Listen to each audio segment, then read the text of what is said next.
به نام الله بخشاینده مهربان. السلام علیکم و رحمت الله و برکاته. تماشابینان عزیز، مخلصان شبکه دانش و سنجش، هر یکی شما را خوش آمدید میگویم. امروز شام شنبه است و ما و شما برنامه دانش و سنجش را آغاز میکنیم. واقعا هفته گذشته ما نتوانستیم با بعضی سبب ها برنامه را پیشکش شما کنیم و امروز لازم دانستیم که با شما برنامه دانش و سنجش را گذرانیم و کوشش میکنیم که یک برنامه را و امروز صحبت را آزاد و عادی گذرانیم و از جمله بازی را نیست. از این خاطر این لحظه علاقه آنهایی که پیوست شدند به شبکه دانش و سنجش میتوانید برنامه ما را به دیگران، به نزدیکان خودتان روان کنید تا که همگان آگاه شوند و در برنامه اشتراک داشته باشند.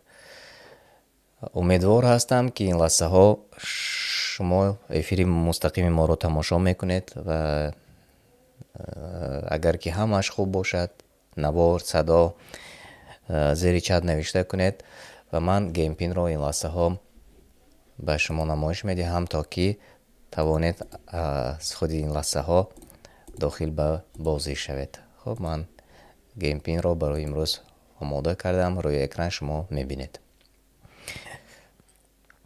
خب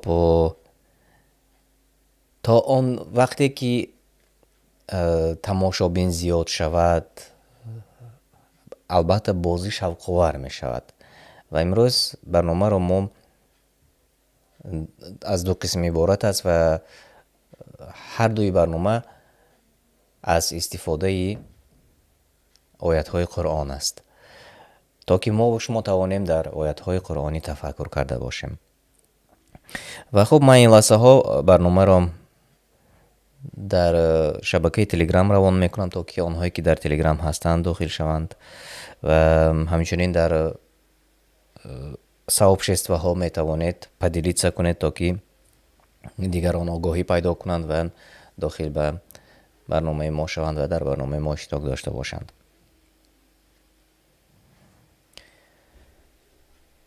تکرار برنامه را من کوشش میکنم در شبکه قرآن دستورالعمل انسان پیشکش شما کنم. آنهایی که آبونه نیستید به شبکه اصلی، به شبکه دانش و سنجش آبونه شوید. در сообщество یوتیوبی قرآن دستورالعمل انسان ما شبکه دانش و سنجش را تقسیم کردیم به دیگران. شما نیز میتوانید از آنجا داخل شوید و آبونه شوید. هر کس که به شبکه دانش و سنجش آبونه شد و زنگوله را پخش کرد، برابری برنامه ما، افیر مستقیم ما پیدا شدن شما آگاهی پیدا میکنید و شما میتوانید همیشگی هر آن وقتی که برنامه ما آماده میشود در آن اشتراک داشته باشید. خب اینجا زیر چت نوشته میکنند خب پیرا جان و علیکم السلام و رحمت الله و برکاته. خب چندین نفر سلام دادن و همچنین احوال پرسی میکنند. الحمدلله ما خوب هستیم. امیدوار هستیم که هر یک از شما و اهل نزدیکان شما خوب و تنصیحت باشید و میبینم که نمقدر زیاد نفران داخل شدند و شاید مثل پیشتره سبب آن است که از روسیه داخل شدن مشکل است یا اینکه نمیشود داخل شده. آنهایی که خب داخل شدن نتوانستید زیر چت جوابهای درستتان را نوشته میکنید انشالله. 5 نفر که در داخل برنامه ما هستند خوش آمدید میگویم شما را.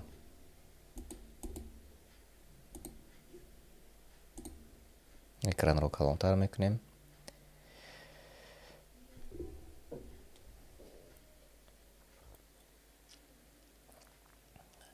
و بیایید وقت رو درازا نمی کنیم. برنامه رو قسمت اول رو بگذار که کمتر هم باشیم آغاز میکنیم و یکی از این سبب هایی که برنامه ما همیشگی نمی شود واقعا آنهایی که اشتراک میکنند در برنامه نسبتاً کم هستند و از این خاطر شوقی مثلا اشتراک کردن با همدیگر و یا رقابت کردن با اشتراکچیان زیادتر می شود. از این خاطر برنامه رو پهن کنید تا که دیگران نیز آگاهی پیدا کنند و تا دیگران نیز داخل شوند و در برنامه اشتراک کنند و خیلی شوق‌آور می‌گذرد. اگر ما متحد باشیم و اگر ما زیاد باشیم رقابت هم خوب می‌گذرد. 769 67 44 این است گیم پین برای امروز. نفران زیاد این لحظه پیوستند. من می‌بینم اما شاید که بعضی از آنها داخل شده نمی‌توانند. 769 67 44 این است گیم پین. خب نام خوبتر به خودتان انتخاب کنید. یک نفر نامشان خوانده نمیشد، از این خاطر من بیرون میکنم شما را. از سری نو دوباره داخل شید.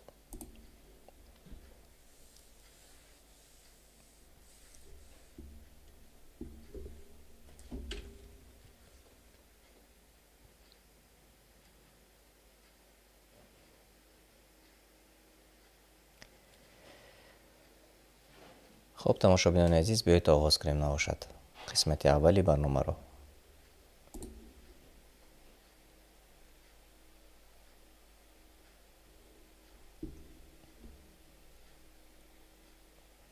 سوال اول: ای پروردگار من، قوم من ترکی چی گفتند؟ ترک گفتند. چرا ترک گفتند؟ قرآن را، تورات را، انجیل را و یا شاهنامه را. موافق سوره فرقان آیت 30. و 4 نفر جوابهای درست گفتند بله، قرآن را. و بیایید نگاه میکنیم به سوره فرقان آیت 30. در واقع این یک یادرسی برای ما و شما است تماشابینان عزیز. از این خاطر آنهایی که میدانند خیلی خوب است و آنهایی که نمیدانند شما آگاهی پیدا میکنید و همچنین ما و شما یک مراتبه دیگر تکرار میکنیم و یادرسی برای ما و شما خواهد بود. افسوس که من میخواستم عربیش را نیز مانم تا که ما و شما توانیم گوش کنیم، اما حقوق مؤلف دارد، از این خاطر من تنها ترجمه معنا رو میخوانم. پیامبر از کردار قومش شکایت کرده گفت: ای پروردگار من، قوم من ترک قرآن کردند و در آیات آن نه اندیشه میکنند و نه به آن عمل میکنند. در این آیت بیم داده می شود آن کسانی را که قرآن را ترک نموده و به آن عمل نمی کنند. و همین به روزگار امروز ما نیز از زیاد از 1400 سال پیش آمده رسیده است و امروز نیز قرآن را بسیاری مردم ترک کردند و به آن عمل نمی کنند، یا اینکه قرآن را دارند، میخوانند، در خانهشان دارند ولی به آن عمل نمی کنند، و یا بعضی چیزهای آیاتهای قرآن را قبول می کنند و به بعضی دیگرش کافر می شوند. و این مثالی امروز است که از گذشته ها باقی مانده است. یعنی ببینید که در تاریخ همین گونه مثل امروز انسان ها بودند و تا حال هستند. اما ما دعا میکنیم و تا که آنهایی که این لحظه ها ما را تماشا میکنند مثل همان کافران قریش نباشند که در همان زمان، در همان دوره، در دوره محمد صلی الله علیه و سلم قرآن را ترک نموده بودند و به آن عمل نمی کردند.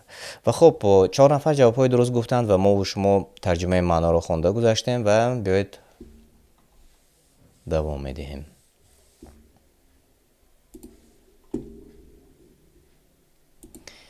آنهایی که در جایهای اول هستند شما میبینید. چرا قرآن یک باره نازل نشده است؟ چون این آیت هست اگر باشد رنگی کبود را زیر کنید و اگر نباشد رنگی سرخ را زیر کنید. چرا قرآن یک بار نازل نشده است؟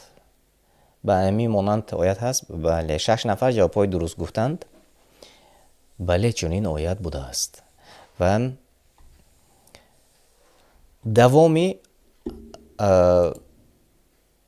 سوره فرقان آیتی 31 و 32 را این واسه ما و شما معنیش را دیده میبریم. چی آمده است؟ چون امروز نیز بسیاری ها میگویند چرا قرآن به مثل تورات و انجیل یک بار نازل نشده است و همین گونه سوال را در گذشته نیز کرده بودند. بیایید میخونیم ترجمه معنا را. آیت 31 دوامی آنه که ما و شما نوکک خونده گذاشتیم.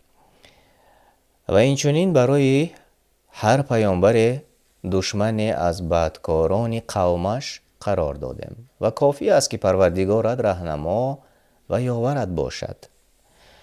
در دوامش چنین آمده است و کسانی که کفر ورزیدند گفتند، یعنی کافران گفتند، چرا قرآن یک بار بر او نازل نشده است؟ ما این گونه یعنی کلام الهی را با مرور یعنی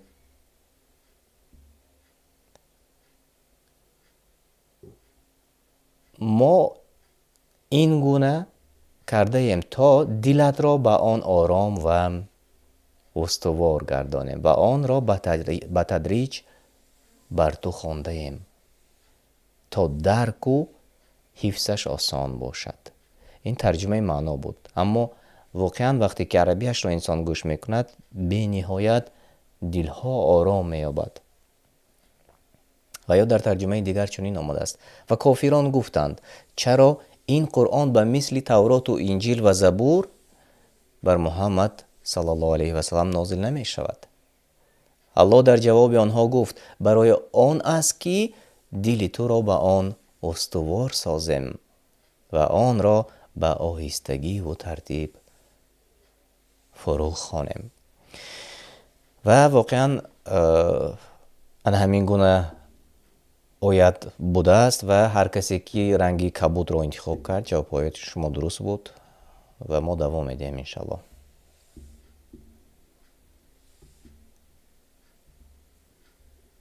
بیایید ببینیم که ها به پیش برآمدند. خب روی اکران شما میبینید آنهایی که در جاهای نمایان هستند. اینک دوام میدیم.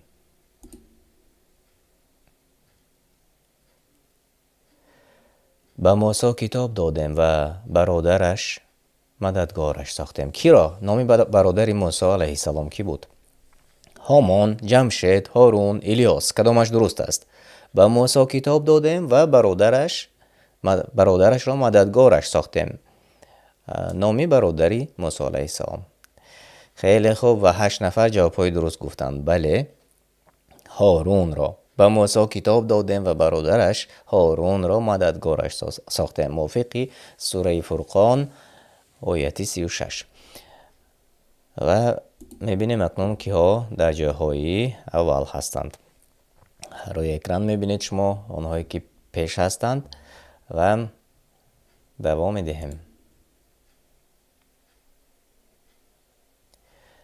با قوم نوح چی شد؟ غرق شد، آتش از سر ریخت، کامیاب شد، به آسمان رفت. کدامش درست است؟ با قوم نوح علیه السلام چی شد؟ موافق سوره فرقان آیت 37.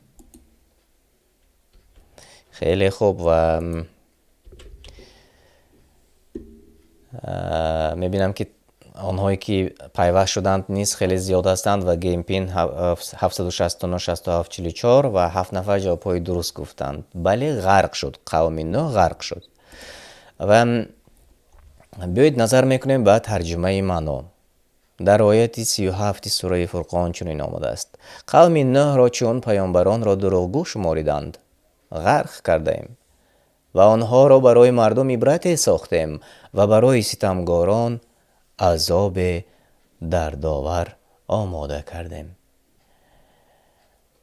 و البته تاریخ را ما و شما و اون پندهایی که در قرآن کریم آمده است اکثریت از ما و شما میدونیم و بسیاری از ما و شما خونده ایم که چگونه الله تعالی پیغمبران را روان میکرد و بعضی از قومهای پیامبران را، آنهایی را که ما میدونیم و در قرآن پندش را خوندیم، قومش را الله تعالی به عذاب دچار کرد، هم در دنیا و هم در آخرت وعده شده است. و خب ما و شما این لحظه ها دوام میدیم. تماشاگران گرامی، من چت را نیز نگاه نکردم، ببخشید چون چت من نمیتابد. خب این لحظه ها من نگاه میکنم. خیلی خوب. و آنهایی که نوکه پیوست شدید خوش آمدید میگویم شما را، هر یک از شما را خوش آمدید و زیر نوار لایک مونید و به دیگران نوار را روان کنید تا که دیگران نیز به مثل ما و شما پیوست شوند و آنها نیز اشتراک کنند در برنامه ما. خب بیایید به سوالی دیگر میگذاریم. جاهای اول طیبه صالح، حارثه، قاسم عادلیان، آیت الله و امید، آنهایی که در جاهای نمایان هستید. و ما و شما به سوالی دیگر میگذاریم. هر کسی که آیاتهای الله را قبول ندارد مثل کیست؟ موافق سوره فرقان آیت 44. تنها مثل حیوان است، مثل شیطان است، مثل مؤمن است، از حیوان گمراه تر است. کدامش درست است؟ هر کسی که آیاتهای الله تعالی را قبول ندارد مثل کیست؟ موافق سوره فرقان آیت 44. بله، 5 نفر جوابهای درست گفتند. از حیوان گمراه تر است. پیدا کنون نظر میکنیم به سوره فرقان آیت 44. در آنجا چی آمده است؟ ترجمه معنا: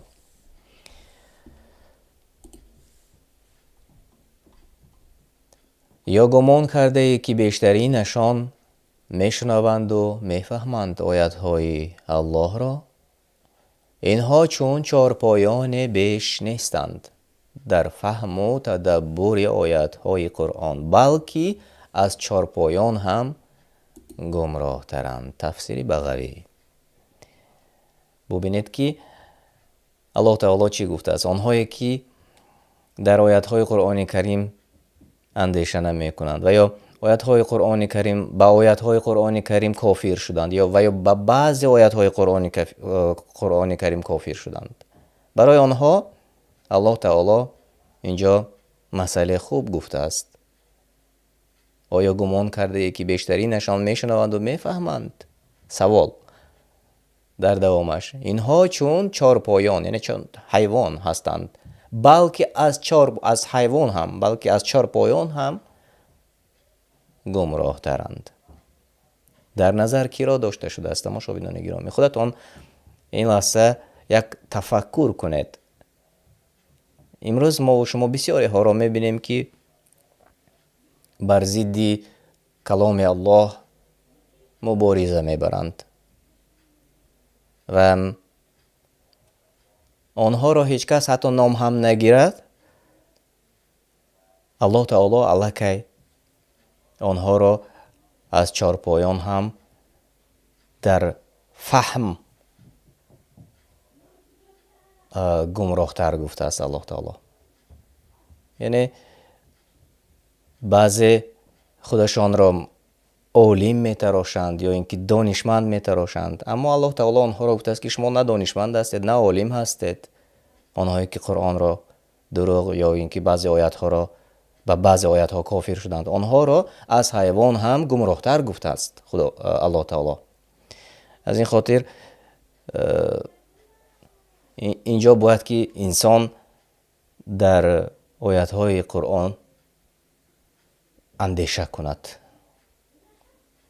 ببینید که چگونه تصویر شده است. دعا میکنیم که الله تعالی ما و شما و آنهایی که امروز شاید از نادانی در گمراهی هستند هدایت نماید. همین. و خب تماشاگران گرامی بیایید دوام دهیم.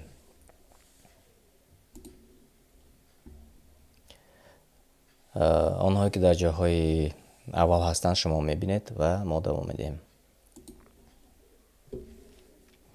بگو من از شما هیچ مزد نمیطلبم، لیکن هر کی خواهد کفر انتخاب کند، صادقانه دور رود، به پروردگارش راه نیابد و یا اینکه به سوی پروردگارش راه یابد. کدامش درست است؟ اینک جوابای درستی شما را من انتظار هستم.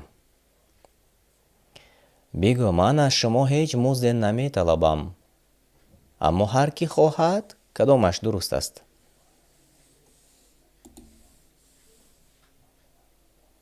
خیلی خوب، به سوی پروردگارش راه یابد. و 9 نفر جوابهای درست گفتند. در خب چت ما نیست، من میبینم امرانه جوابی درست گفتند. خب طیبه صالح جوابی درست نوشته بودند. داور شرف درست گفتید، عبدالله درست گفتید، عمر اکبرов درست گفتید. خیلی خوب تماشاگران عزیز، اکثر جوابهای درست گفتند و بیایید یک جای با شما یک بار دیگر به ترجمه معنا نظر کنیم و بعد از آن صحبت را باز دوام خواهیم داد. سوره فرقان آیه 57. در آیه 57 چگونه آمده است؟ خب ما عیناً ترجمه معنا را میخوانم. بگو من از شما هیچ مزد نمیطلبم برای تبلیغ رسالت، مگر این که هر کی خواهد به سوی پروردگارش راه حق بگیرد و در راه رضایت او تعالی نفقه کند. من شما را بر این مجبور کردنی نیستم، همانا اختیار برای خود شماست. الله پاک است. از تفسیر طبری بود. و ببینید که پیامبر صلی الله علیه و سلم هیچ کس را مجبور نکرده است که دین اسلام را انتخاب کن، نه، بلکه رسالت رسول الله صلی الله علیه و سلم رسانیدن پیامی که از جانب الله تعالی با واسطه جبرئیل رسیده آمد، آن را برای مردم و قوم خودش رسانیدن بود. و هر کسی که یک آیت را شنید و آن نفری که در دلش یک ذره ایمان بود ایمان آورد. و این گونه اسلام پاک از تاریخ ما و شما میدانیم که به مردم فارس، به مردم تاجیک نیز آمده رسید. الحمدلله مردم خیلی زیاد این راه درست را با شنیدن یک آیت قبول کردند و امروز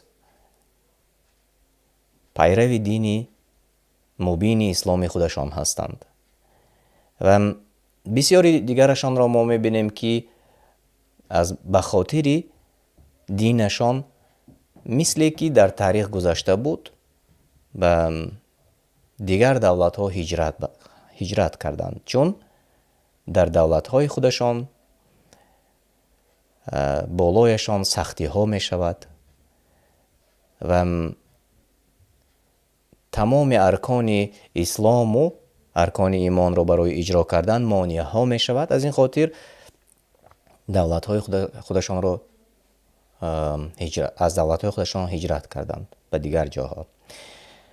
و ببینید که آنهایی که باقی مانده اند و مبارزه میبرند و مثل که از تاریخ ما و شما گفتیم که گذشته است، مثل دیگر کافرانی که پیشتر نیز این کار رو میکردند، آنها هیچگاه موفق نمیشوند، چون در دوام 1400 سال زیادتر موفق نشدند که دین اسلام را از بین برند و دیگر نمیشوند، چون الله تعالی خودش قرآنش را حفظ میکند و دینش را نیست. و برعکس هرچند که مبارزه های زیاد میبرند بر ضد اسلام و بر ضد علمای اهل سنت و جماعت، اما هیچ کامیاب نمیشوند.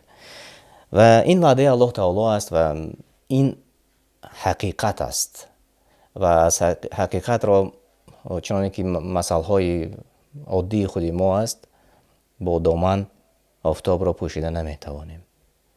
هرچند که مبارزه های شدید میبرند اما افسوس موفق نمیشند و آنهایی که بدون مجبوری با شنیدن یک آیت اسلام را قبول کردند و در دین خودشان استوار هستند، آنها هم در دنیا و هم در آخرت انشاءالله به مکافاتی سزاوار نصیب میگردند، چون این نیز وعده های الله تعالی است. و البته در این باره من موضوع علاوه انشاءالله خواهم کرد و در برنامه های آینده ما با شما گفته خواهیم گذاشت. و بیایید اکنون ببینیم که ها به پیش برآمدند. طیبه صالح، آیت الله، حارثه، قاسم عادلیان، آنهایی که در جاهای نمایان هستند.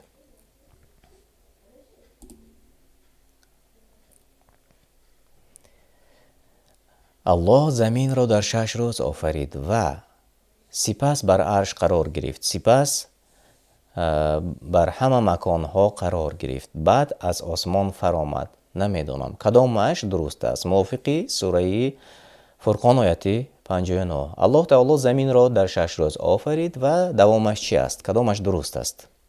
خب من باید چت را نیز نگاه کنم.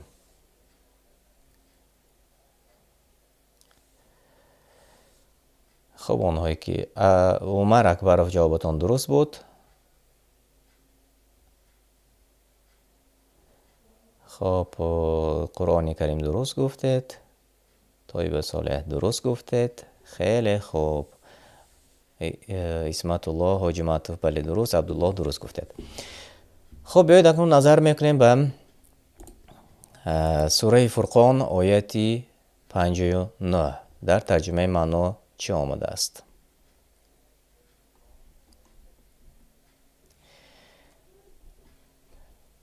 الله تعالی، الله ذاتی است که بیافرید آسمان ها و زمین را و آنچه در میان آسمان و زمین است در 6 روز و بر عرش خود استوا یافت. یعنی این صفت لایق به جلال و عظمت او تعالی است و صفتهای او به هیچ مخلوقات مانندی ندارد. بیان این صفت در سوره اعراف آیت 54 نیز ذکر شده است. در دوامش چنین آمده است: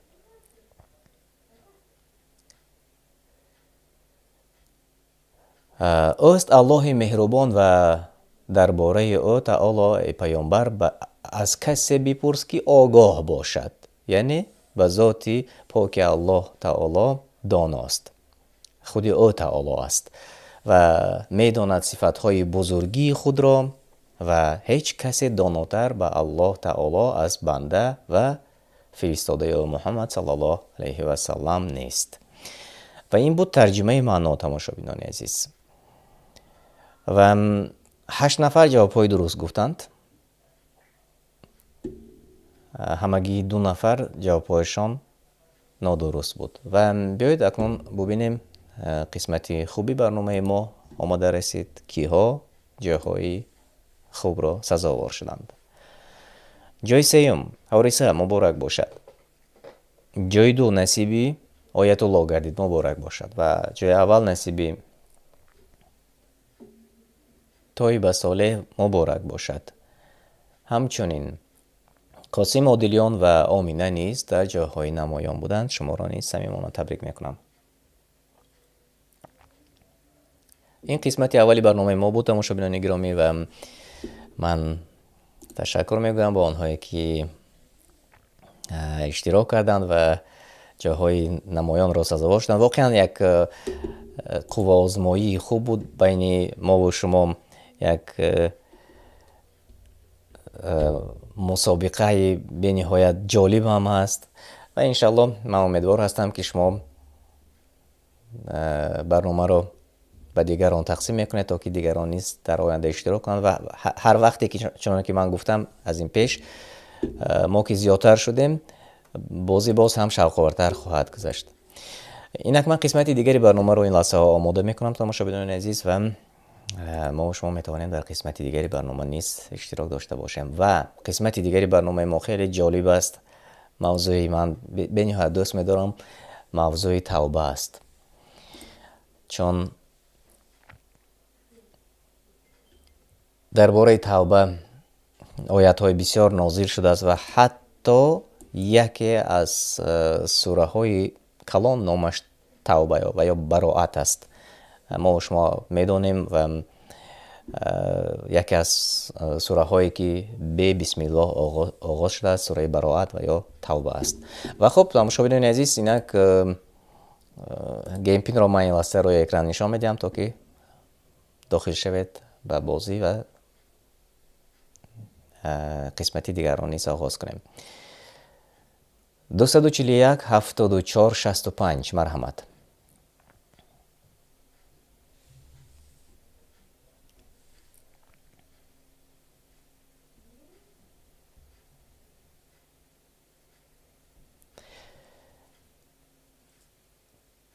خیلی خوب و داخل شوید به بازی تا که تسترک آغاز کنیم قسمتی دیگری بازی را.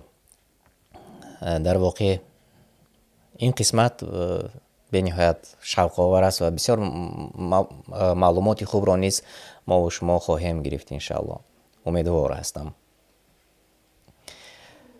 اکثریت از تماشابین ما شبکه قرآن دستورالعمل انسان را انتظار هستند که آنجا پخش مستقیم می شود. متاسفانه پخش مستقیم تنها در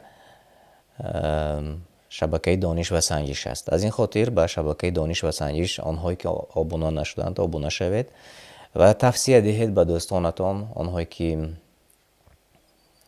خب میخواهند در برنامه ما اشتراک کنند.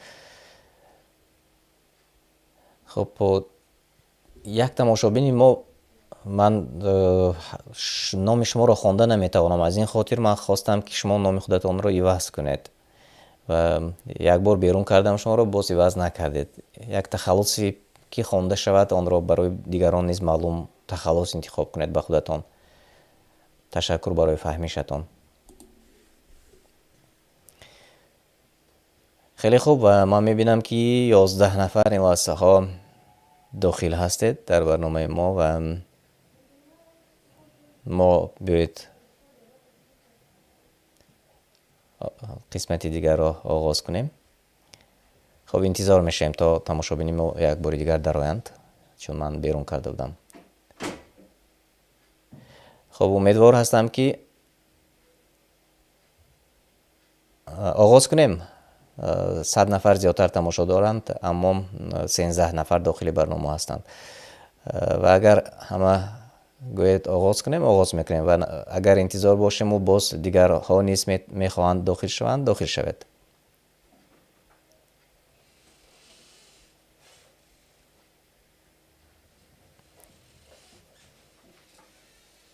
خیلی خوب، تشکر.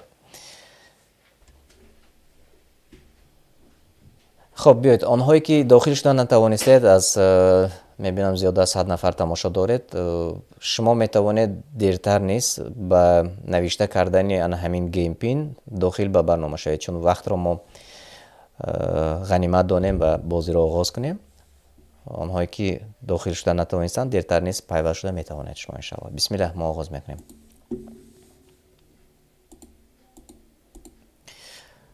خب موضوع دوم آغاز می شود انشاءالله.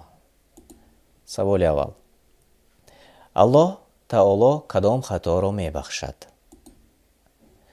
الله تعالی کدام خطا را می بخشد؟ شرک کننده را که توبه نکرد، کافران را، از نادانی زشت کننده را، نادانی پشیمان ناشده را. کدامش درست است؟ موافقی سوره اگر خطا نکنم نحل است. بله، آیتی 119. الله تعالی کدام خطاکار را می بخشد؟ بله، 9 نفر جواب‌های درست گفتند. از نادانی زشت کننده را موافقی سوره نحل آیتی 119 می بخشید است. و بیایید ما به همین نظر میکنیم، چون در واقع بسیاری ها شاید سرزنش هم میکنند ما رو، چون بعضی ها به این عقیده نیستند و اختلاف نظر میکنند. به هر حال ما و شما از خودمان چیزی نمیگوییم تماشابینان عزیز، بلکه هر چیزی که در قرآن کریم است و ترجمه معنا است آن را در این بازی ما استفاده کردیم تا که پند گیریم. از این خاطر من این آیت را ترجمه معنایش را این لحظه خوانده میگذارم. آنهایی که بسیار سختگیر هستند و آنها را انشاءالله آنها نیز ما را میفهمند. ترجمه معنا: پس بیگمان پروردگار تو برای کسانی که از روی نادانی انجام دهنده کاری زشت شوند سپس توبه کنند از گناهان خود و اصلاح شوند و به آنچه که الله تعالی دوست می‌دارد و راضی است عمل نمایند، همانا پروردگاری تو بعد از توبهشان برای آنها آمرزنده و مهربان است. تفسیر طبری: از این خاطر الله تعالی آن خطاکاری که از نادانی خطا کرده است و توبه کرده است میبخشید است. اما ما و شما یک بار دیگر باز یادرس میشویم خطاکاری توبه کرده را. اما آن خطاکاری که توبه نکند و در خطای خودش دوامت کند، الله تعالی از وی بیزار است و فرشته ها از وی بیزار است و مردم از وی بیزار است. چنانه که همان حدیث همیشگی به یادم می آید، هر کسی را که الله تعالی دوست دارد میگوید که من فلان بنده را دوست داشتم و به جبرئیل به فرشته امر میکند، میگوید که من فلان بنده ام را دوست داشتم، تو هم دوست دار. و تمام آسمان دوست می‌دارد و بعد از آن به مردم، به آدمان نیز میگوید که فلان بنده را الله تعالی دوست داشت، فرشته ها دوست داشتند و شما نیز دوست دارید. در یک حدیث دیگر برعکس همین نیز آمده است. الله تعالی وقتی که بد می‌بیند به فرشته ها امر میکند که من فلان بنده را بد دیدم، شما هم بد بینید، و اینچنین انسان ها نیز بد می‌بینند. از این خاطر آنهایی که امروز بر ضد مسلمان ها و یا بر ضد قرآن و بر ضد گفته های محمد صلی الله علیه و سلم، یعنی حدیث های محمد صلی الله علیه و سلم مبارزه میبرید، اندیشه کنید. حالا هم دیر نشده است، حالا هم وقت دارید. هر آن وقتی که شما نفس میکشید، زنده هستید، وقت دارید. توبه کنید، بازگردید. الله تعالی وعده کرده است که حتی شما را نیز میبخشد اگر توبه کنید، توبه نصوح کنید و باز بر نگردید به اون عمل‌های یا اینکه گناه‌های میکرده اتون. این یادرسی دوستانه برای شما، چون ما از پیش خودمون چیزی نگفتیم و برای شما یادرسی کردیم آن پندی که در قرآن کریم آمده است. قرآن کریم پند است، آن پند را برای شما ما یادرس شدیم. حالا آن که بسیاری از شما میگویید که ما ایمان داریم، ما به الله تعالی ایمان باور میکنیم. چون من دیروز بود در سوره از زمر گوش کردم، واقعا به بعضی سوالهای این گونه انسان ها در همون پنج جوابهای خیلی خوبم هست. من تفسیر میدهم به شما. ترجمه معنای سوره از زمر آماده است در شبکه قرآن دستورالعمل انسان است، گوش کنید. با یک بار گوش کردن به قول انسان تشنگیش نمیشکند. بارها انسان گوش میکند تا که بارها گوش میکند و گویا که بار اول گوش میکند. واقعا به نهایت تاثیر بخش است و به بسیار سوال های شما جوابگو است. تماشابینان عزیز، тавсия мекунам. ва хуб, биёед акнун бубинем киҳо ба пеш баромаданд ва давом медиҳем суҳбатро. умед Абу Ҳумайро оятулло тоиба солеҳ ва Мария онҳое ки дар ҷойҳои намоён ҳастед. саволи ду. ва ҳар кӣ чӣ кунад ва кори шоиста кунад, ба шоистагӣ назди Аллоҳ боз гардад. кори нек кунад, тавба кунад, хато кунад, мунофиқӣ кунад.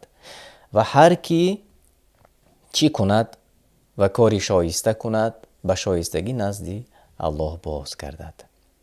сураи Фурқон ояти 71.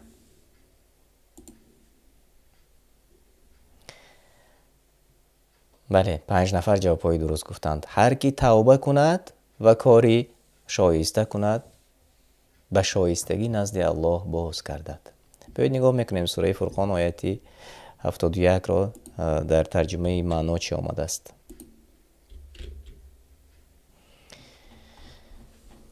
хуб, умедвор ҳастам ки шумо хаста нашудед, тамошобинони азиз, ва бовар дорам ки умедвор ҳастам ки барномаамон писанд аст барои шумо. агар маъқул бошад, зираш лайк монед ва ба дигарон низ фиристед. биёед тарҷумаи маъноро мехонем. ва касе ки тавба кунад ва кори шоиста анҷом диҳад, пас яқинан ба даргоҳи Аллоҳ таоло чунон ки бояду шояд тавба кардааст. ё ин ки дар тарҷумаи маънои дигар чунин омадааст. ва ҳар кӣ аз гуноҳони хеш тавба кунад ва кори шоиста кунад, ҳамоно вай аз сидқи дил ба сӯи Аллоҳ тавба мекунад. пас Аллоҳ тавбаашро қабул мекунад ва гуноҳҳояшро ба некиҳо табдил медиҳад. бузургии Аллоҳ таолоро бубинед, тамошобинони азиз. чун ман ҳамин мавзӯъро бисёр матраҳ мекардам ва ба баъзе дӯстон, бародарон, аҳли илм низ дар ҳамин мавзӯъ суҳбат мекардем ва ман гоҳҳо пурсон мешудам. мегуфтам ки онҳое ки масалан дар нодонӣ буданд, дар ҷоҳилӣ буданд, дар ҷаҳолат буданд, тавба карданд, бозгаштанд, ҳоли онҳо чӣ гуна мешавад? ва бисёриҳо бо саволҳо пайдо мешавад ва аз саволҳои дигар пайдо мешавад. оё масалан дар давраи ҷоҳилияшон намоз намехонданд, аркони исломро иҷро намекарданд? оё ба онҳо қазогии намозҳо масалан воҷиб мешавад ё не баъд аз он ки имон оварданд? яъне инҷо ихтилофи назар байни уламо низ буд. вақте мо савол мегуфтем, ба савол як қисмати аҳли илм мегуфтанд ки не, ва мисле ки нав исломро қабул кард аз ҳамон роз оғоз мекунад. аммо қисмати дигари аҳли илм мегуфтанд ки не, бояд ки намозҳои қазогиро хонад, боз беҳтар мешавад. яъне ин як мавзӯи хеле калон аст ва иншаалло ин мавзӯъҳоро дар оянда пайгирӣ хоҳем кард. иншаалло агар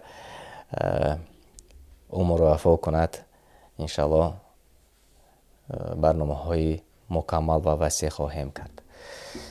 хеле хуб, ташаккур. биёед акнун бубинем киҳо ба пеш баромаданд, тамошобинони азиз. Абу Ҳумайро, Мария, Муҳаммад Амин, умед ва оятулло, ҳамчунин Амриддин 4 зина ба боло баромадед. ман шуморо табрик мекунам. хуб, ман чатро нигоҳ накардам, бубахшед тамошобинони азиз, чун чати мо дар як қисмати дигар аст. хеле хуб. ва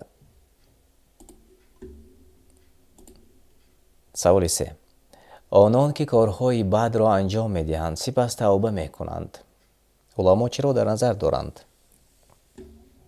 мувофиқи ҳамин сураи рақами 7 ояти 153. танҳо хато аз нодониро, танҳо сарояндагонро ки бетавба мемиранд, ширк ва гуноҳони кабира ва сағира, ҳукмронӣ пушаймон ношударо. кадомаш дуруст аст? онон ки корҳои бадро анҷом медиҳанд, сипас тавба мекунанд.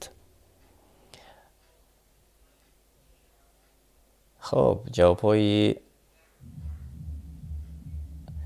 бале, ҳамагӣ 4 нафар ҷавоби дуруст гуфтанд. ширк ва гуноҳони кабира ва сағира. و خب حتی یعنی که همش گناه هست تماشابینان عزیز، چون که در وریانت ها شما میبینید. ما اونجا فقط گناه ها رو گرفتیم موافق سوره اعراف آیه 153 گفتم. اما مثل شرک گناهی کبیره نیست. مثل شرک گناهی که از وی بزرگتر باشد شاید نباشد. شرک یعنی که کسی در شرک بمیرد الله تعالی از وی بیزار است و وی را نمیبخشد. اما در سوره اعراف آیه 153 من ترجمه معنا رو این لحظه میخونم چی آمده است؟ آنان که کارهای بد را انجام میدهند سپس توبه میکنند و به الله و آنچه واجب گردانیده است ایمان میآورند، بدانند که پروردگار تو پس از توبه آمرزنده گناهان است، گرچه به اندازه زمین باشد و مهربان است با پذیرفتن توبه. و اینجا ببینید که الله پاک است چگونه الله تعالی گفته گذاشته است که به اندازه زمین، گرچه به اندازه زمین گناهش باشد هم ببینید که الله تعالی مهربان است و میبخشد به شرطی که توبه کند. و موافق تفسیر سعدی و تفسیر طبری گفته شده است که از شرک و گناهان کبیره و صغیره هم باشد الله تعالی میبخشد اگر توبه کند به شرطی. و یک بار دیگر این یادرسی تماشابینان عزیز به آنهایی که ما یک بار دیگر باز تکرار هم باشد میگویم، چون پند است و این پند را باید ما رسانیم. توبه کنید آنهایی که در گناه بودند. خب همسایه من اینجا سرود را بسیار بلند مانده، شاید که صدایش تا شما نیز رسیده میرود. متاسفانه ما یک در دولتی هستیم که آمیخته است، مسلمان ها هم هستند و غیر مسلمان ها هم هستند، اما حتی بعضی به نام خودشان را مسلمان میگیرند، موسیقی را خیلی زیاد بلند گوش میکنند و خود این لحظه به من نیز خلال میرساند و شاید شما نیز میشنوید. الله هدایت کند آنها را نیز. خب تماشابینان عزیز دوام میدهیم و بیایید ببینیم که ها به پیشور آمدند.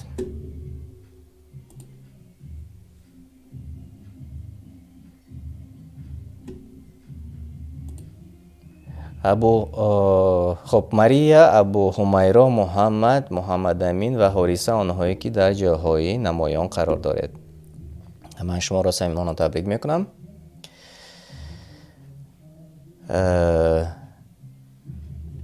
اینک بیایید میگذاریم به سوال دیگر. توبه آنهایی که مرگشان نزدیک آید قبول می شود؟ موافق سوره نساء با فکرم اگر خطا نکنم. بله موافق سوره نساء آیه 18. توبه آنهایی که مرگشان نزدیک آید قبول می شود؟ بله قبول می شود، نه قبول نمی شود. تنها در قبر عذاب می شوند، تنها در دنیا عذاب می شوند. کدامش درست است؟ جواب های شما، وریانت های شما.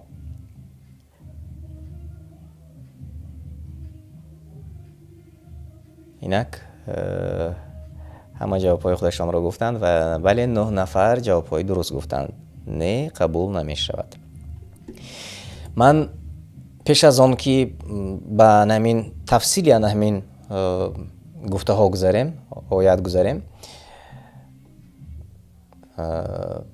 یک وقتها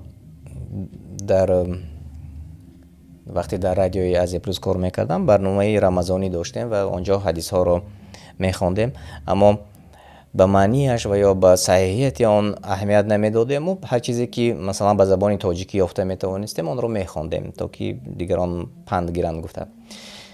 و نه همان وقت من تا حاضر در خاطرم هست که یک حدیثی بود که آنجا گفته شده بود که جان به حلقوم آمده باشد انسان اگر توبه کنه توبهش را الله تعالی میبخشد. اما در آیت قرآن در سوره نساء آیت 18 که این قوی تر است چگونه آمده است. و آن موضوع باز یک موضوع دیگر است، چون هر کسی که در دوام عمرش توبه نکرد چگونه میتواند پیش از آن که مرگ آید توبه کند؟ و این خودش یک به قول اگر که انسان در اینجا لوگیکا کرده بیند، هر کسی که در دوام زندگیش توبه کرده نتوانست، در وقتی مرگ نزدیک شدن و یا جان به حلقوم آمدن توبه کرده نمیتواند. اگر در خاطر داشته باشد یک چند وقت پیش یک برنامه کرده بودیم، اونجا یک موضوع سوال و جواب یک عالم با یک نفری که همین گونه سوال را داده بود آن را گفته بودیم. و وقتی همین حدیث را نیست آن نادان یادرس شده بود، اما آن انسان عاقل چی گفت؟ در جواب گفت که از همه کاری آسانی که تو میتوانی در زندگی چی است؟ مثلا وای دوزنده بود و گفت که بله از همه در دوزندگی کاری بریدن آسان است، یعنی قیچی کردن کاری آسان است. و گفت وقتی که دم مرگ شد، وقتی که ملک الموت آمد، تو آیا میتوانی قیچی زنی؟ گفت نه نمیتوانم. انا همین خودش به عاقلان کفایه است. هر کسی که امروز توبه نکرده است و میگوید که من در گناه زیادتی کردن میگیرم، زنا میکنم، دزدی میکنم، هر آن چیزی که انسان را به گناه میبرد میکنم، اما در دم مرگ پیش از مرگ من توبه میکنم، چون این گناه حدیث هست گفته میگویند بعضی ها، برای آنها بگذار که درس باشد. اون گفته هایی که نوکک ما و شما گفتیم، همه آن کاری که از همه کاری آسان ترینی که شما میتوانید اجرا کنید، وقتی دم مرگ آن کار را شما نمیتوانید اجرا کنید. از این خاطر از خود حاضر از این لحظه توبه کنید و دیگر باز نگردید. بعضی ها میگویند که من امروز شراب می نوشم، پگاه توبه میکنم. آیا پگاه برای شما میرسد یا نمیرسد؟ بهترش خودی حاضر توبه کنید، چون پگاه شما را هیچ کس کفالت نمیدهد. این یک پند بود برای آنهایی که تفکر میکنند. و بیایید میبینیم که با پیش گذاشتن تماشاگران عزیز. ماریا، ابو همیرا، محمد، حارثه، عبدالرحمن، آنهایی که در جایهای نمایان هستید مبارک باشد. سوال 5. الله تعالی کی را دوست می‌دارد؟ موافقی سوره رقم 11 سوره هود بود اگر خطا نکنم، آیت 90. توبه کننده که مجبور شد پرزیدنتان را توبه کنندگان را بعدی توبه زشت کنندگان را کدامش درست است؟ الله تعالی کی را دوست می‌دارد؟ خب 10 نفر جوابهای درست گفتند. بله، موافقی سوره هود آیت 90. بیایید نگاه میکنیم ترجمه من رو. اکثریت جوابهای درست گفتند. من ببخشید چت را نگاه نکردم. خب در چت ما جوابهای درست از جانب دنیا و آخرت طیبه صالح آمده رسید. عمران، خب کاجدای دو شب کوشید سمرد جوابتان درست بود. خیلی خوب. اسمت الله حاجیمتوف جوابهای درست گفتید. اکنون بیایید ترجمه معنا رو نیز نگاه کنیم. خب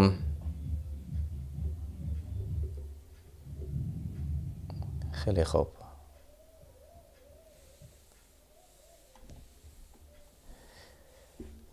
و از پروردگارتان آمرزش بخواهید، سپس به سوی او باز گردید و توبه کنید که بی تردید پروردگارم مهربان و دوستداری توبه کنندگان است. واقعا به نهایت مرا خلال میرساند این لحظه همسایه بالای ما. دعا میکنیم الله هدایت کند. خب در واقع تماشابینان عزیز، الله تعالی این سوال به آنهایی که میگویند تو خودت کی بودی، یا اینکه به یک رفیق دیگرشان که امروز پیشتر شاید یک جای با آنها دوست بودند و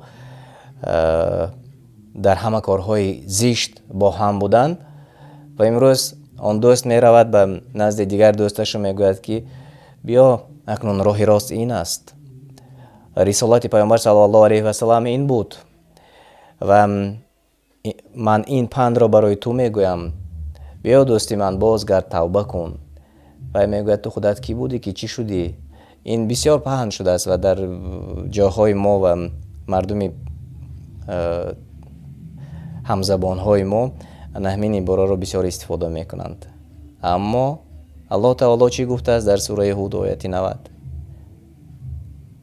از پروردگارتان آمرزش گناهانتان را بخواهید به درگاهش توبه کنید که البته پروردگار من مهربان و دوست دارنده است توبه کنندگان را. یعنی الله تعالی هر کسی که از گناهایش را ترک کرد و توبه کرد از گناهانش آمرزنده بود است و وی را دوست می داشته است. پس از آن همان دوست داشته های الله تعالی باشد.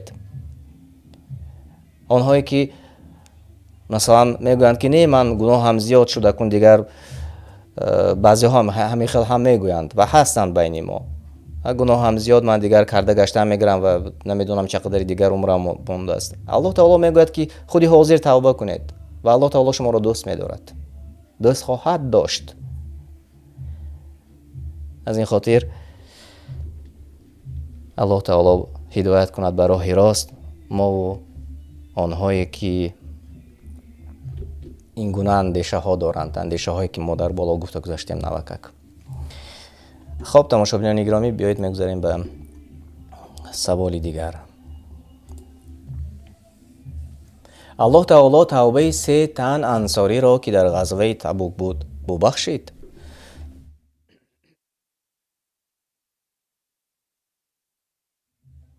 نه توبه آنان نابخشیدنی است و ما معلوم نیست الله توبهشان را قبول کرد. سوال مشکل، کدامش درست است؟ الله تعالی توبه 3 تن انصاری را که در غزوه تبوک بود ببخشید. به یاد بیارید آنهایی که از به جهاد رفتن باید به جهاد می رفتند و نرفتند، هرچی بهانه کردند و گناهی بزرگ کردند. آیا الله تعالی آنها را ببخشید؟ الله توبهشان را قبول کرد. بیایید اکنون نظر میکنیم به سوره توبه آیه 118.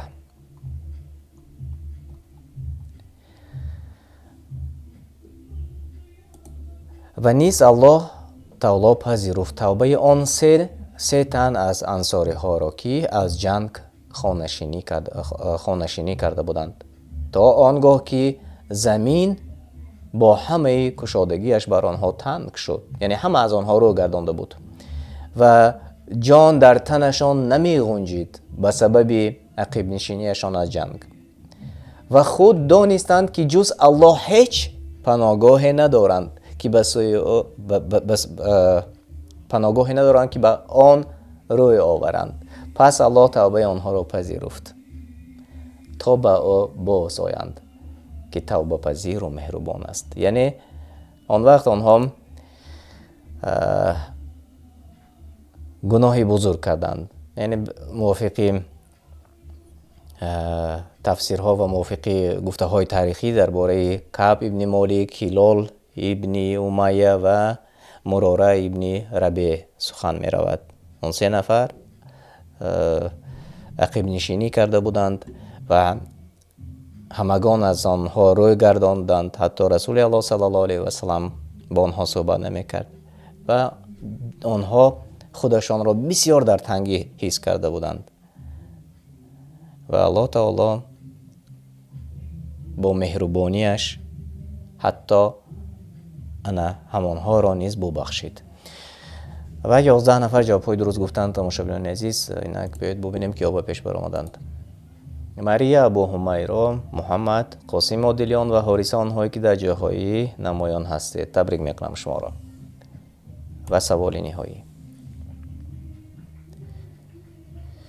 кист ки гуноҳ надорад? саволи ба фикрам аз ҳама осонтарин. паёмбарон, одамон, толибон, фариштагон, кист ки гуноҳ надорад?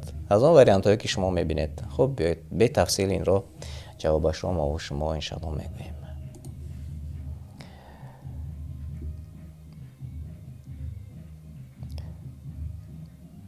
خیلی خوب. از اون وریانت هایی که ما و شما میبینیم طیب صالح، دنیا و آخرت، امیر المؤمنین علی عمر جوابهای درست گفتند. خیلی خوب. عمر اکبر جوابهای درست گفتند. خیلی خوب. و بله، فرشتگان گناه ندارند. دیگر همه آدمان، انسان ها البته به خطا راه میدادند و سپس توبه میکردند بسیاری از آنها. خیلی خوب. و من تبریک میکنم همانهایی که امروز در برنامه ما اشتراک کردند و برد کردند و بیایید اکنون ببینیم که کی جایهای نمایان را سزاوار شد. جای سوم نصیب محمد گردید، مبارک باشد. ابو حمیرا جای دوم و جای اول نصیب ماریا گردید، مبارک باشد. همچنین آمینه و محمد امین نیز در جاهای نمایان. شما را صمیمانه تبریک میکنم و بیایید یک بار دیگر تماشا میکنیم آنهایی که برد کردند امروز در برنامه ما. جای سه نصیب محمد گردید. جای دو ابو حمیرا. جای یکم، جای بهترین، ماریا مبارک باشد و همچنین آمینه و محمد امین نیز در جاهای نمایان بودید. شما را صمیمانه تبریک میکنم. واقعا یک برنامه اینتراکتیوی است، یک برنامه علمی است و ما و شما در برنامه مستقیم اشتراک میکنیم و هر یک از شما میتوانید در آن اشتراک داشته باشید. این یک نویگری خوبم هست. از این خاطر کوشش کنید به برنامه داخل شوید تا که در داخل برنامه ما و شما بازی کرده توانیم، چون بازی باز هم شوق آور خواهد گذشت. کوشش میکنیم که هر هفته روزهای شنبه برنامه رو پیشکش شما کنیم و ما نیز به مثل شما غیر از شبکه یوتیوبی که شبکه های یوتیوبی ما الحمدلله به درآمد است کار میکنیم تا که زندگی رو پیش بریم. از این خاطر بعض هفته روزهای شنبه نیز من کار میکنم و امروز نیز من در جای کار بودم و الحمدلله بر وقت‌تر از کار خالی شدیم و برنامه رو پیشکش شما کردیم. اما کوشش میکنیم که چون شما انتظار میشوید برنامه رو روزهای شنبه آماده کنیم و برایتان پیشکش کنیم، اما شما نیز ما رو دستگیری کنید. همانهایی که این لحظه تماشا میکنید حداقل به قول آنهایی که شوخی میکنند همان لایک بی پولی خودتان را مانید تا که دیگران ما را تماشا کنند، تماشابین زیاد شوند.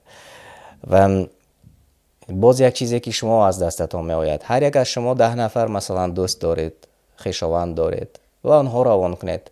هر یک از شما آنهایی که این لحظه زیاد از 170 نفر تماشا میکنید و 10 نفر از دوست نزدیک خودش برنامه را روان کند، ببینید که از 1600 نفر 1700 نفر زیاد می شویم و این دستگیری شما شبکه ما رو می شود. و دیگر باقی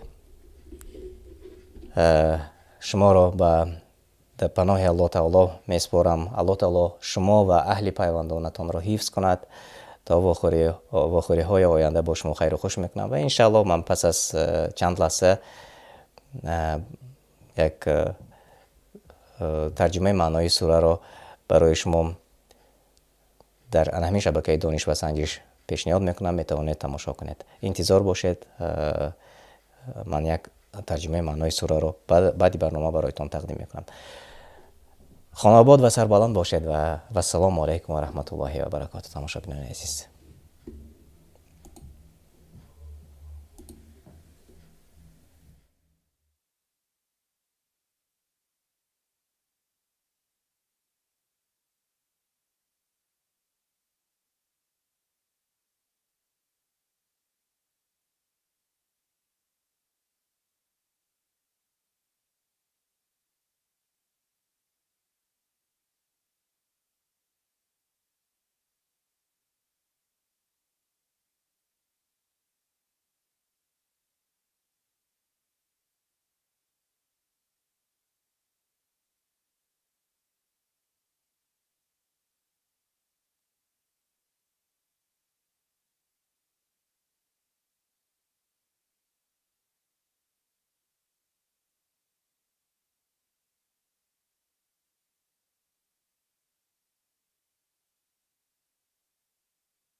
میگوید الله تعالی در سوره هجر میگوید ولقد نعلم أنك يضيق صدرك بما يقولون و ای پیامبر براستی ما میدانیم که تو از آنچه آنان یعنی کافران میگویند آزرده خاطر و دلتنگ میگردی. الله غم و غصه های داخلی ما را میداند. درد و پریشانی های من را نوابسته از آن که ما در دل پنهان میکنیم یا آشکار میگوییم. اگر تو در این حالت هستی و دلتنگ شدی و در پریشانی ها غرق میشوی، چیست راه حل؟ چگونه آسوده باشیم و دل را آرام کنیم؟ بیایید سخنان الله را گوش کنیم که چی میفرماید. فسبح بحمد ربك وكن من الساجدين واعبد ربك حتى يأتيك اليقين.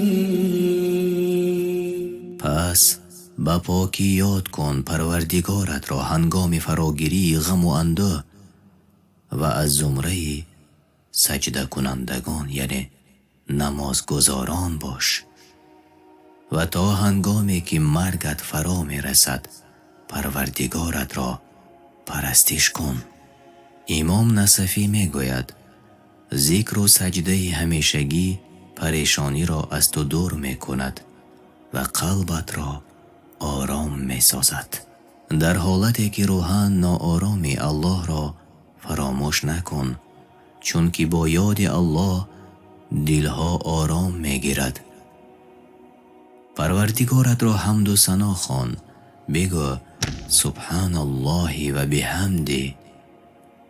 هر چی قدر لازم داری این را تکرار کن تا آن دمی که قلبت آرامی را حس کند و از سجده کنندگان باشی. سجده و رکوع و نماز گذار در نزد پروردگارت. سجده طولانی بکن، از آن الله است هرچی در آسمان ها و زمین و الله بر هر چیز احاطه دارد و چیزی از کارهای بندگانش بر او پوشیده نیست. الله تعالی می گوید با یاد کردن او تعالی دلها آرام می شوند. نقل می کنند که مردی بود، وی را درد و غمی سخت عذاب می داد. مرد نمازهایش را ترک می کرد. همه چی در زندگیش پریشان شده بود. با امر تقدیر وقتی رسید که همه نمازهایش را در وقتش ادا می کرده شد. از آن مرد پرسیدند چی سبب شد؟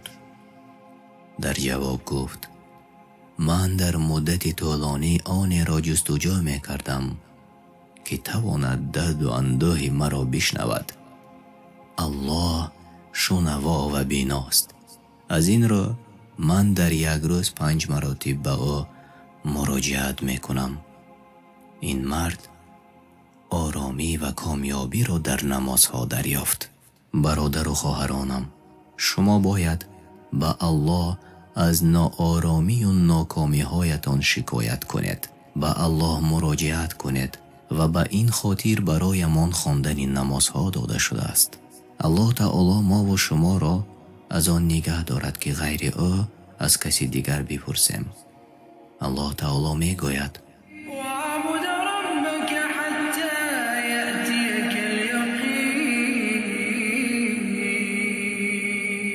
و تا هنگامی که مرگت فرا می رسد پروردگارت را پرستش کن.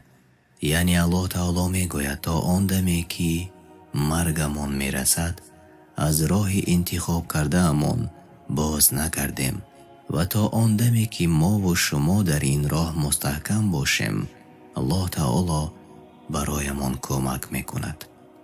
اگر تو با مشکلی روبرو شدی فکر نکن که الله تو را فراموش کرده. نه، یقین دار که به تو راه می نماید و تو را از مشکلی می رهاید. براستی هم در دنیا و هم در آخرت بر عوض مشکلی هایت پاداش نیک میبینی. در سوره نحل الله تعالی می فرماید بسم الله الرحمن الرحیم أتى أمر الله فلا تستعجلوه سبحانه وتعالى عما يشركون. ای کافران، لحظه وقوع قیامت و فرمان الله تعالی برای عذابتان نزدیک شده است، پس برای رسیدن آن شتاب نکنید. او پاک است از آن چی به وی شریک می سازند. روز قیامت حتما که می آید. آنهایی که می شنوید و باقی مانده عمرتان اهمیت دهید. در نمازگزاری هایتان جدی باشید. شریعت الله را به جایی که می باید به آنجا مانید. دعا می کنیم که الله تعالی ما و شما را در این راه قوی و از ما قبول گرداند تا آن دمی که ما و شما با او تعالی وامی خوریم.